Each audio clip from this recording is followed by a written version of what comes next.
โดดเด่นสวยเด่นถิ่นวีละนาโอ้เมืองละมามดักจึงกะลืมท่าแต่แดนแห่งคนงามทุกเผ่าชนกล้าเก่งเข้มแข็งกายอาบเลือดสีแดงกบเผ่าสนเผ่าเสกอน้ำตกตาดแฝงลมแหวกน้ำตาดหัวคนแดนแห่งผู้คนสมวิวน้ำตกเนื้อนองงามภูกระดิ่งฝ่ายน้ำปริงดักจึงดินทอง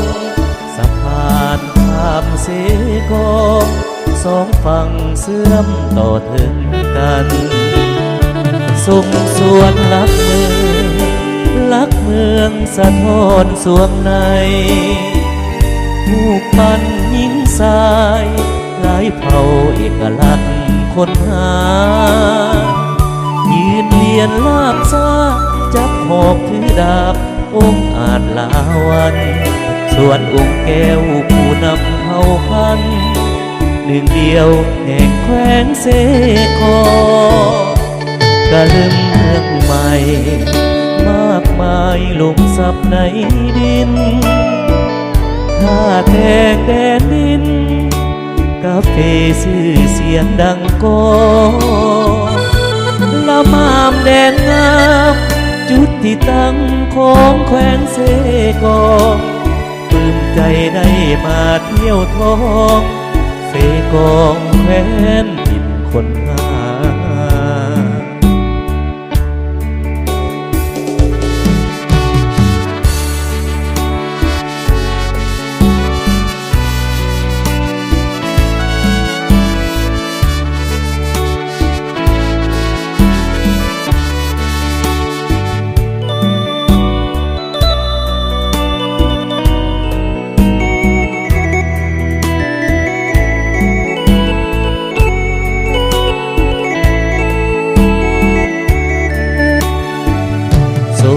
สวนลักเมืองสะท้อนสวงใน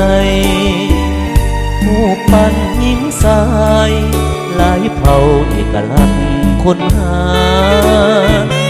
ยืนเรียนลาบซาจับหอกถือดาบองค์อาจลาวันส่วนองค์แก้วผู้นำเผ่าพันธุ์หนึ่งเดียวแห่งแคว้นเสกอ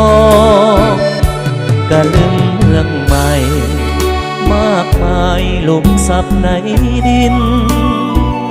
ท่าแตกแดนดินกาเฟชื่อเสียงดังโกละมามแดนน้ำจุดที่ตั้งของแคว้นเสกองปลื้มใจได้มาเที่ยวท้องเสกองแคว้นถิ่นคนหา